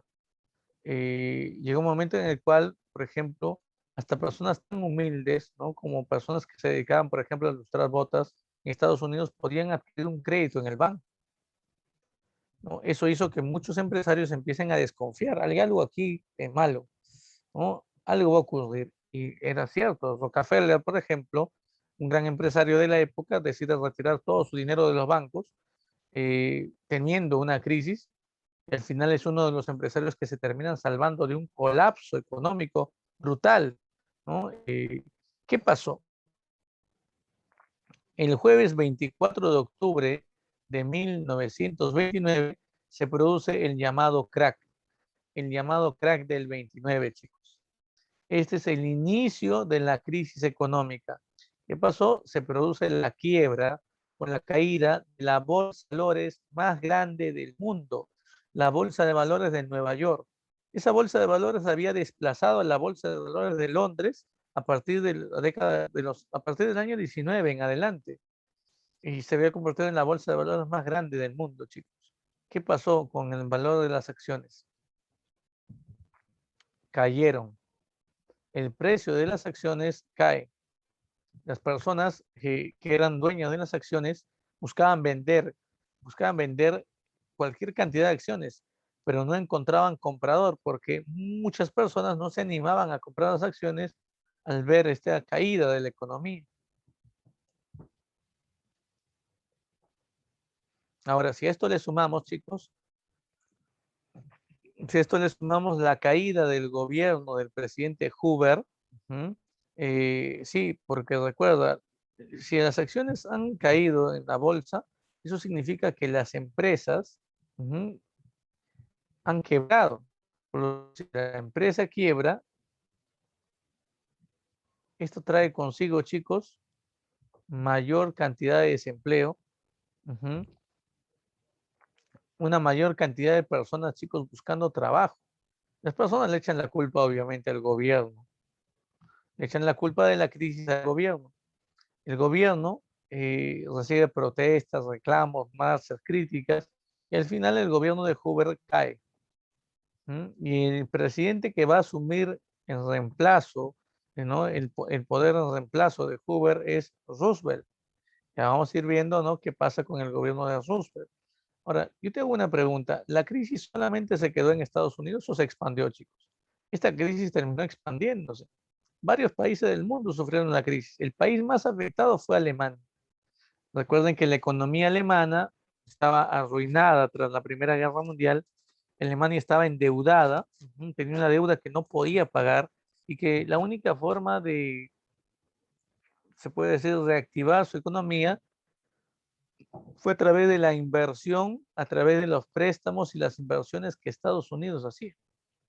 Pero ahora como Estados Unidos ha empezado esta crisis económica, se reducen los préstamos, se anulan las inversiones también norteamericanas en Alemania y esto prácticamente termina ahogando a Alemania en una brutal crisis. Ahora, hay un hecho que debemos tomar en cuenta aquí también. La Unión Soviética, al tener una economía socialista, autárquica, cerrada, no sufre esta crisis económica, chicos, ¿no? Recuerda, ellos no terminaban teniendo ningún contacto con otros países del mundo. ¿Qué significa esto? Ellos no importaban ni tampoco exportaban nada. Ahora, sigamos avanzando. Miren por aquí. Chicos, también tenemos el caso, ¿no? de la recuperación económica. Profe, recuperación económica, sí. Creo que me prestes atención aquí. La economía de los Estados Unidos, chicos, y la economía del mundo va a empezar a recuperarse a partir de 1932, a fines del 32, gracias a una serie de medidas que Estados Unidos va a terminar adoptando. Unas medidas donde lo primero que se busca es eliminar el liberalismo económico, de adoptar una política intervencionista de parte del Estado. Es decir, que el Estado intervenga en la economía. Ante una crisis, el Estado debe intervenir en la economía, debe tomar acciones en la economía. Ahora, recuerden que esta propuesta del intervencionismo económico, que va a ser la base, ¿no? de la política de la New Deal, o la nueva dirección que va a tomar la economía norteamericana bajo el gobierno de Roosevelt, es una propuesta que después, años después, se va a volver muy, pero muy popular, ¿no? Y que va a tener como mayor representante a quién. ¿Cómo se llama ese economista, chicos, que plantea, ¿no? El intervencionismo estatal? A ver. Claro, Keynes. Muchos creen que Keynes era el único que planteaba eso. Eso es mentira. Keynes es el principal representante de esto. Pero cuando se lleva a cabo la New Deal por parte de Roosevelt, la teoría de Keynes existía, otros lo habían desarrollado, otros hablaban de esto, y se arriesga Estados Unidos prácticamente a tomar esas ideas. ¿Funciona? Claro que sí. Se invierte ¿qué? En gasto social, se le aumenta el salario de los trabajadores, se invierte en gasto social, ¿para qué? Para que le dan más dinero para que ellos puedan consumir más y reactivar así la economía. Se promueve la creación de obras para brindar trabajo a las personas. La mejor forma de darle trabajo a las personas es a través de obras públicas, chicos. Eh, y eso funciona. Es por eso que la teoría, es por eso que la teoría no de, eh, es por eso que la teoría, chicos, de Keynes se va a volver tan popular después. Ya no se vayan a olvidar de esto. Ahora, ¿cuál sería la respuesta a esta pregunta? Muy bien, a mí. Muy bien, a ver, vamos, ¿cuál sería la respuesta aquí, chicos? Dice, el siguiente mapa propio del siglo XX, muéstrala. A ver, ¿qué nos muestra aquí en la imagen? Miren, aquí tenemos una flecha, ¿no? Que se origina aquí. Dice, Nueva York, crack de 1929,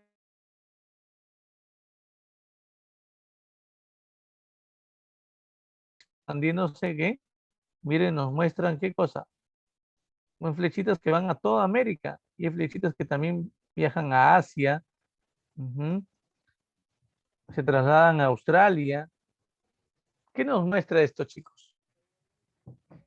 La expansión de la crisis, ¿verdad?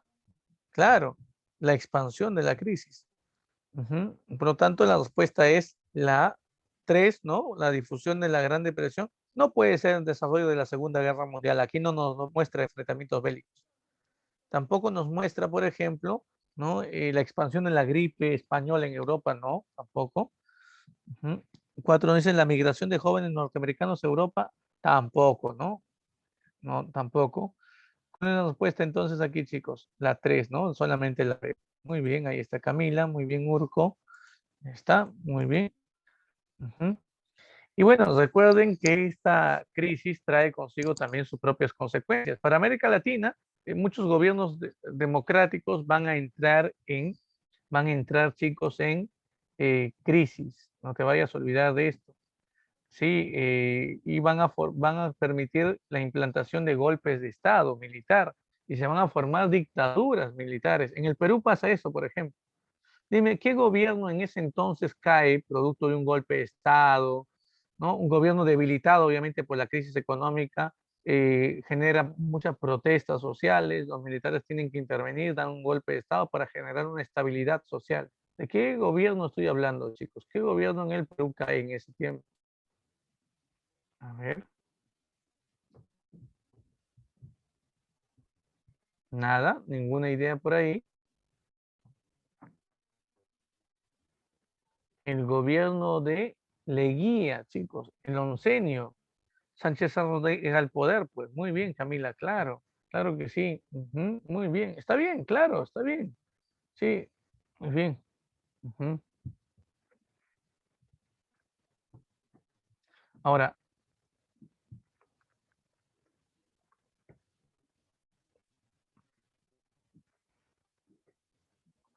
muy bien, muy bien. En Europa, por otro lado, también los gobiernos democráticos caen y esto da paso a gobiernos totalitaristas, llamados también gobiernos fascistas. Ujú, gobiernos fascistas. Profe, gobiernos fascistas, sí. Por ejemplo, ¿dónde surge el fascismo, chicos?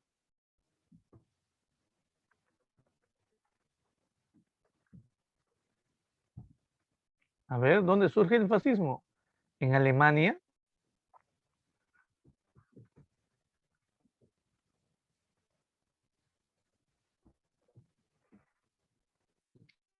Italia, claro, surge en Italia. Y bueno, recuerden que el fascismo surge en Italia en contra, muy bien por ahí, muy bien Camila, muy bien Urco, surge en contra de el avance del socialismo. Surge también ante la crisis económica que había dejado la Primera Guerra Mundial y esta crisis económica que también golpeó los gobiernos tanto de Italia como también de Alemania. Y bueno, también recuerden que Italia se pasó de bando esperando recibir territorios tras la Primera Guerra Mundial y al final no le entregaron estos territorios. Ujú. Eh, bueno, bueno, vamos a continuar, chicos. Vamos con la siguiente pregunta. Miren, tenemos la pregunta número 6. Ujú. La pregunta número 6. Miren, nos dice con respecto al fascismo, chicos.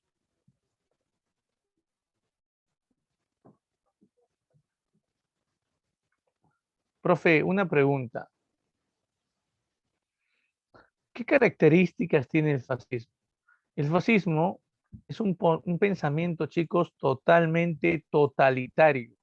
¿Qué significa esto del totalitarismo? Para el fascismo, ujú, eh, recuerda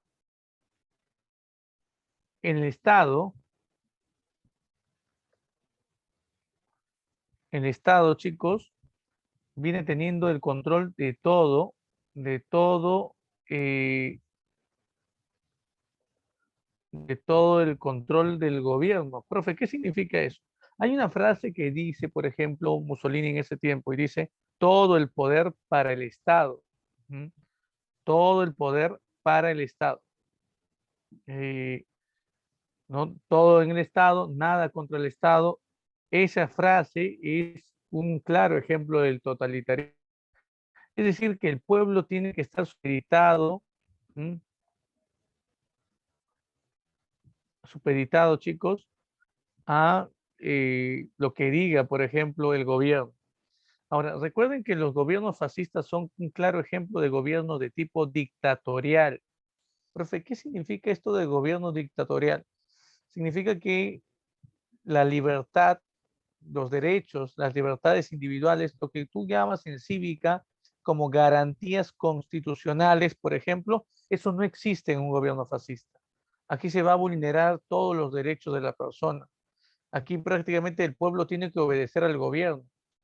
Se restringe, por ejemplo, el tránsito, la libertad de expresión, muchos derechos son restringidos.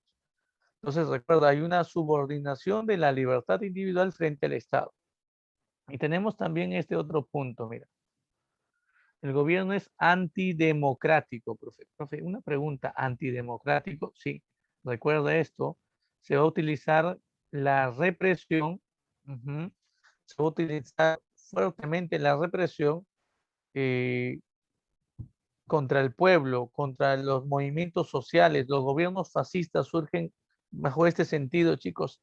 Anular, anular cualquier protesta social, anular cualquier reclamo, ya sea del obrero, ya sea del campesino, ya sean por motivos laborales, ¿no? Se debe buscar evitar esto y se debe generar, ¿qué cosa? Una estabilidad social. En cambio, el socialismo, más bien, ¿qué es lo que decía? Si nosotros nos ponemos un poquito a revisar la base del socialismo, chicos, el socialismo decía, ¿no? El obrero debe iniciar una revolución del proletariado por una mejora en sus derechos, ¿me entiendes? Por una de sus mejoras, por una mejora en sus derechos. Ahora, por otro lado, también recuerda, ¿m?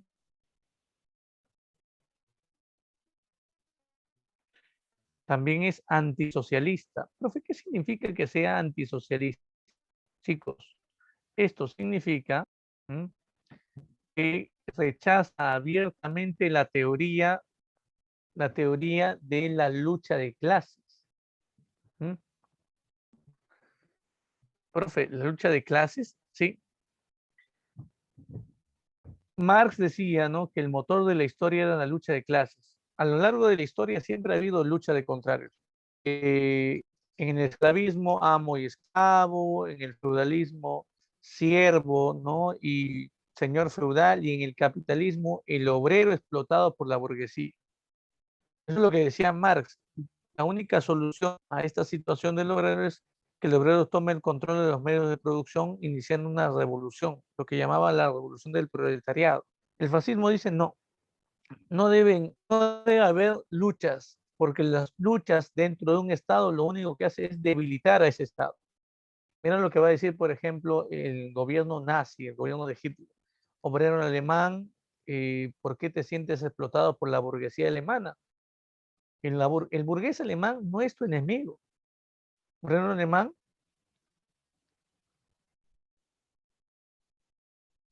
el verdadero enemigo es el resto, son los otros estados. Entre alemanes no podemos ser enemigos. Entre alemanes no podemos ser enemigos. Debemos trabajar más bien en conjunto, debemos cooperar entre nosotros. Es la única manera de que nuestro país salga adelante. Eso es lo que terminaba planteando, chicos, eso es lo que terminaba planteando el fascismo, igual en Italia, ¿no? Igual. Ahora, no te vayas a olvidar de esto, por favor. ¿Qué otra cosa también debemos tomar en cuenta? Debemos también tomar en cuenta, chicos, que es unipartidista. ¿Qué significa que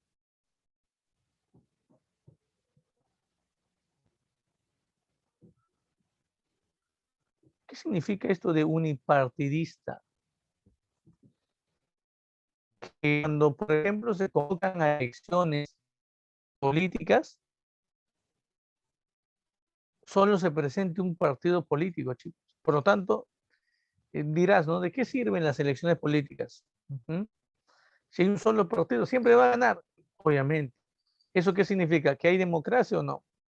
Muchos creen que la democracia se garantiza con elecciones políticas, chicos. No necesariamente, ¿no? Porque puede haber un régimen electoral, puede haber unas elecciones, pero si hay un solo grupo político, siempre va a ganar eso. Por lo tanto, no hay democracia ahí. Esto es justamente un tipo de gobierno, muy bien, Camila, eso es justamente el tipo de gobierno, ¿no? Llamado fascista. Aparte de esto, es imperialista. ¿Qué significa? Los países fascistas buscan, ambicionan el control de colonias, no te vayas a olvidar. Y también, no te olvides, es caudillista. Profe, caudillista, sí. ¿Qué significa? Que resaltan mucho la figura de sus líderes, resaltan mucho el papel de sus líderes, chicos. Por ejemplo, en el caso de Italia, a Mussolini, en el caso de Alemania, a Hitler, en el caso, por ejemplo, de España, porque España también llega a ser un estado fascista, a Franco, ¿no? A Francisco Franco. Y bueno, también recuerden que el fascismo es chauvinista. ¿Qué significa eso? Es ultranacionalista, chicos. Resalta mucho. Por eso es que el fascismo tiene que ver, sobre todo, muchachos, con, por ejemplo, tiene que ver con el pasado histórico. El nacionalismo impulsaba justamente la idea de que todos los que comparten el mismo idioma, las mismas costumbres y el mismo pasado en común deben formar un solo Estado. Ese es el nacionalismo. El chauvinismo no solamente resalta esa idea, sino resalta la idea de que la nación, por ejemplo, italiana, o la nación alemana, es una nación superior a cualquier otra nación de Europa. Y para eso resaltan mucho la figura de los pasados gloriosos que tuvieron estos estados. Por ejemplo, Mussolini resaltaba mucho el Imperio Romano. Hitler resaltaba bastante al Sacro Imperio Romano Germánico, el CIR. Y bueno, también con un afán de manipular los sindicatos, el fascismo impulsó el corporativismo, es decir, crear corporaciones estatales donde el obrero podía ir a reclamar, ¿no? De repente su mala condición de trabajo, los problemas que tenía y evitar marchas sociales, evitar protestas. Al final, lo único que buscaba el gobierno con esto era manipular al sector obrero y evitar protestas sociales, mantener el orden. Muy bien, ¿cuál sería la respuesta a esta pregunta? ¿No? Mientras ustedes van enviando sus respuestas, chicos, tenemos que continuar viendo el desarrollo del fascismo. Miren, en Italia, en Italia, el fascismo, en Italia, chicos, el fascismo se va a terminar desarrollando gracias a quién? Gracias a Benito Mussolini. Acuérdate, por favor, de Mussolini. Mussolini es ideólogo del fascismo, chicos. Es un ideólogo del fascismo. Ahora, Mussolini va a terminar fundando el Partido Fascista Italiano sobre la base de una pequeña organización política que él creó, los Fasci di Combattimento. ¿Qué significa eso? Un grupo fascista de combate, es un grupo armado de jóvenes, todos utilizaban un uniforme, una camisa negra típica de la época, por eso se les llama también a ellos los camisas negras. La acción a través del cual Mussolini toma el poder, recuerden, es en 1922, cuando Mussolini realiza la marcha a Roma. Presiona al rey Víctor Manuel III para que lo reconozcan como jefe de Estado, jefe de gobierno. Víctor Manuel III, ante la presión, acepta esto. Años después, ya en el poder, Mussolini decide poner fin a la cuestión romana. Fue una pregunta, no recuerdo qué cosa es la cuestión romana. La cuestión romana es la negativa, viene a ser, chicos, la negativa de la iglesia a aceptar la unificación italiana. Gracias, Camila, por tu respuesta. Profe, la negativa a aceptar la unificación. Sí, la negativa a aceptar la unificación. La iglesia era el único de los 7 estados, ¿no? Que conformaban la península itálica antes de la unificación, era el único de los 7 estados que no aceptaba la unificación. ¿Por qué la iglesia no aceptaba esto? Porque involucraba no solamente reconocer, por ejemplo, a Mussolini como gobernante, sino también perder sus territorios, los estados pontificios.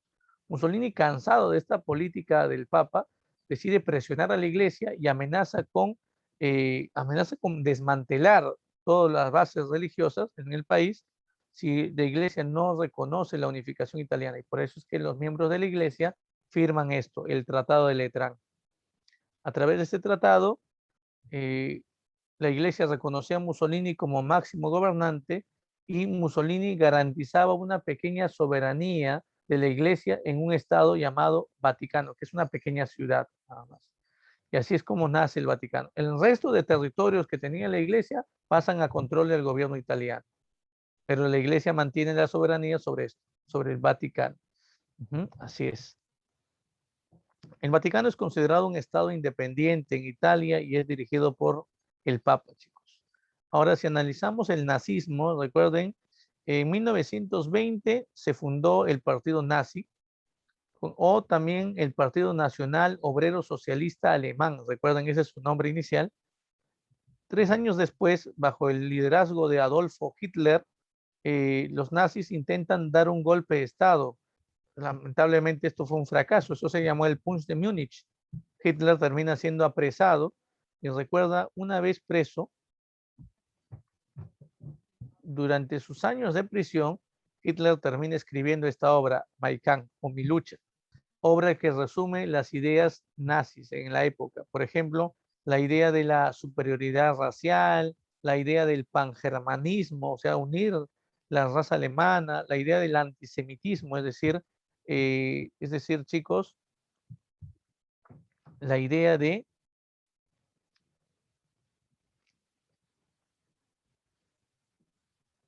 rechazar abiertamente la presencia de los judíos. Ojo, esta idea del antisemitismo no le he colocado aquí en las características del fascismo, chicos, porque no es una característica de todos los gobiernos fascistas. El único gobierno fascista que se caracteriza por el desprecio a los judíos es el gobierno alemán.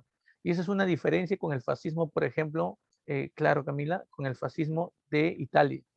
Y bueno, también tenemos la idea del revanchismo. Ahí está. Revanchismo, ¿por qué?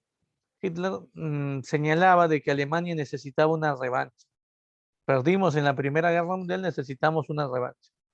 Y admiraba, y hay algo que de repente muy pocos mencionan, te lo digo, en la obra Mein Kampf, Hitler muestra una admiración por el gobierno norteamericano, por los Estados Unidos. Dice que son descendientes de ingleses, son una colonia que logró independizarse y logró convertirse en una gran potencia, ¿no? Y también hace un análisis, ¿no? Los ingleses exterminaron a los nativos, a las razas inferiores en Estados Unidos y poblaron Norteamérica con su propio grupo de colonos, evitando mestizajes. Y ellos se han convertido en una economía muy sólida.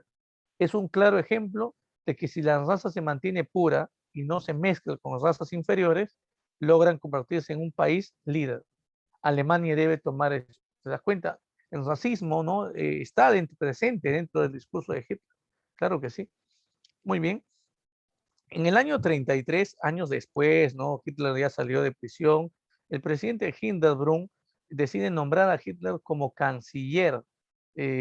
Profe, ¿por qué? Porque sus discursos encendidos terminaban teniendo mucha simpatía en los alemanes. Claro, recuerden que los alemanes están golpeados no solamente por la Primera Guerra Mundial, sino por la crisis del crack, de la Gran Depresión. Cada vez que hay una crisis económica, chicos, siempre aparecen figuras que van a tener mucha pegada en el pueblo, ¿no? Lo mismo pasó en el Perú, por ejemplo, en el año 85, ¿no? Un señor nos hablaba bonito y encantó a muchas personas y dieron su voto de apoyo. Estoy hablando de Alan. Entonces, igual, ¿no? Hitler llega prácticamente a ascender al gobierno con el respaldo del pueblo y nombrado como canciller por el presidente Hindenburg. Años después, el presidente fallece y Hitler se queda con todo el control del Estado. Durante su cargo como canciller se produce esto, el incendio del Parlamento alemán, de los Reichstag. Eh, Dentro del Parlamento se encuentra a un joven, un holandés, que era miembro del Partido Comunista de Alemania y lo encuentran junto a explosivos. Inmediatamente lo terminan acusando de él de ser el que atentó contra el Parlamento. Y cuando se encuentra el carnet del Partido Comunista, Hitler dice, son los comunistas, nuestros enemigos políticos que están atentando contra nuestro gobierno, debemos perseguirlos. Al final esto es una justificación para acabar con el Partido Comunista Alemán, que es duramente reprimido en esos tiempos. Y también debemos tomar en cuenta que se producen dos noches muy importantes. La noche de los cuchillos largos, en 1934, el momento en que Hitler termina acabando con los altos miembros del partido nazi, la sección de asaltos es eliminada por Hitler, posiblemente porque él temía un intento de golpe de Estado de parte de alguno de estos integrantes del partido nazi. Y años después, 4 años después, en la noche de los cristales rotos, Hitler inicia la persecución contra los judíos. Judíos que no solamente serán perseguidos, sino que serán llevados a los campos de exterminio para eliminarlos o a los campos de concentración para explotarlos como si fueran mano de obra esclava al servicio del gobierno nazi. Así es, chicos. Hay películas sobre esto, hay un montón de películas que te han contado, de repente conoces bastantes de esto. Recuerda esto, la solución final que Hitler llamó era el método con el cual iba a eliminar a los judíos. ¿Qué método se eligió como solución final, chicos? A ver, ¿cuál es el método elegido por los nazis como la solución final? ¿Con qué método se iba a eliminar a los judíos? A ver, los hornos, claro, los hornos. El dióxido de carbono. El dióxido de carbono, chicos. Quemarlos, ¿no? Prácticamente esta fue la solución final. Bueno, habían otros métodos, ¿no? Se habla mucho de la fabricación de jabones, ¿no? Claro, muy bien, ahí está, muy bien, justo, muy bien. Hacer los jaboncitos, muy bien, claro. Sí, ¿no? Efectivamente, esta vez me ganaste, muy bien. Ahora, por ejemplo, chicos, película que de repente puedan ver más adelante, ¿no? Olga. Olga, la película de una alemana que es judía por religión y tiene línea política comunista. Y miren cuál trascendental fue su papel durante esta época, ¿ya? Y bueno, su hija actualmente está viva, es catedrática de la Universidad de Leipzig en Alemania y es una de las principales investigadoras del holocausto judío en tiempos de los nazis, ¿no? Y ya está avanzada de edad, obviamente su hija. Es un caso basado en la vida real, es importante que lo busquen. Otra película de repente que no es la común, la que siempre te venden, ¿no? Es Olimpia. Olimpia trata de los Juegos Olímpicos de Berlín del año 36. En Alemania se celebraron los Juegos Olímpicos y cómo se ven, ¿no? Los atletas alemanes, ¿no? Con una cierta fisonomía, ¿no? Así como también la discriminación y el rechazo que Hitler mostraba a el vencedor de la mayor cantidad de eventos deportivos de estos Juegos, que fue un africano, ¿ya? Bueno, muy bien, muy bien. Sí, claro, búscalo, claro, búscalo. Y de repente otra película que es mucho más conocida y también es buena, pero creo que no la has visto, es La fuga de Sobibor. Sobibor es una prisión en Polonia, es un campo de concentración y bueno, donde los judíos luchan por su vida y al final logran escapar, ¿no? Y se ve todo un plan de fuga, entonces es importante, se llama La fuga de Sobibor. Ya está, muy bien. Tenemos por aquí. Y bueno, después las clásicas de pianista, la lista de Schindler, bueno, y una lista de películas que yo sé que tú has visto, ¿no? Y es mucho más fácil para ti encontrar de repente esas. Muy bien, ¿cuál es la respuesta entonces aquí en la pregunta número 6? A ver, por ahí me han dicho la C. Ujú, ¿sí? A ver, nos quedamos entonces con la C. A ver. Dice, a ver, justifica el afán expansionista bajo el argumento de la superioridad histórica y racial. A ver, ¿sí o no, chicos? Ujú. A ver, ya, verdadero, ¿no? Claro que sí. Muy bien, muy bien. Eh, Muy bien, ahí está, muy bien, verdura, muy bien. Dos, Mussolini llegó al poder mediante la marcha sobre Roma. A ver, marcha sobre Roma, ¿sí o no? A ver, claro que sí, apoyado por los camisas negras, verdadero también. Muy bien. Tres, ujú. El grupo nazi inició la represión antisemita en la noche de los cuchillos largos. No, ¿verdad? Eso es falso. Fue en la noche de los cristales rotos. Ujú. Muy bien, muy bien, muy bien. Ujú. Muy bien, ahí está. Cuatro, la Unión Soviética y las brigadas internacionales apoyaron a los republicanos durante la Guerra Civil Española. ¿Sí o no, chicos? A ver. Hay participación en la Guerra Civil de España. Se enfrentan dos bandos, los nacionalistas, que son fascistas, están dirigidos por Francisco Franco y reciben apoyo de quién? Reciben apoyo de Alemania y de Italia, los países fascistas. Y los republicanos, que son, ahí están comunistas, por eso que la Unión Soviética los apoya efectivamente, y vienen brigadas internacionales, sobre todo apoyo de quién, de Francia, Inglaterra. Por lo tanto, esto es verdadero, ¿no? Muy bien, la respuesta entonces aquí sería efectivamente la C, muy bien Urco también, muy bien Camila, ahí está. Vamos a otro tema, chicos, Segunda Guerra Mundial. ¿Mm? Ahí está, muy bien, claro, la C de Chicha, muy bien, ahí está. Miren, y primero conocer cuáles son las causas de la Segunda Guerra Mundial. La rivalidad entre las potencias por el control de colonias, claro que sí, por eso se dice que es un conflicto de carácter imperialista. Además, a esto le vamos a sumar el expansionismo nazi, justificado en la teoría del espacio vital de Hitler. Y además de esto, le vamos a sumar, por ejemplo, no las rivalidades ideológicas entre el capitalismo, el socialismo y el fascismo. Sabemos que el capitalismo y el socialismo son ideologías totalmente opuestas, antagónicas. La pregunta es entonces, ¿por qué en vez de ser rivales, por qué se convirtieron en aliados aquí? La respuesta es fácil, porque el fascismo era una ideología opuesta a ambas, tenían un enemigo en común. Por eso es que los países capitalistas, Inglaterra y Francia, se unieron al país socialista de la Unión Soviética porque tenían un enemigo en común. Acuérdate, cuando venzan al fascismo, estallará la Guerra Fría, donde se va a ver una manifestación de una rivalidad entre el capitalismo y el socialismo. Ahí recién se va a terminar viendo esto, ¿no?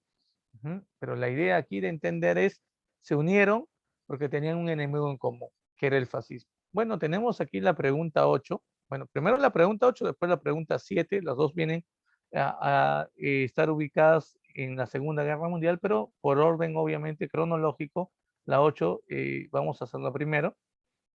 Ahí está. Y bueno, mientras van resolviendo ustedes, vamos a seguir rápidamente explicando esto. Hay acciones previas, claro, por ejemplo, la anexión que logra Alemania de Austria, eso se llama el Anschluss. Luego Alemania decide invadir los sudetes de Checoslovaquia. Esto genera la presión de la Liga de Naciones. Recuerda que la Liga de Naciones es una institución creada para salvaguardar la paz, la integridad mundial después de la Primera Guerra Mundial. Amenazan a Hitler con declarar abiertamente la guerra si Alemania declara o invade un país más. Y por ese tiempo también se van a formar las alianzas, chicos. ¿Cuáles vienen a ser las alianzas militares en este tiempo? ¿Te acuerdas? Ujú. El eje y los aliados.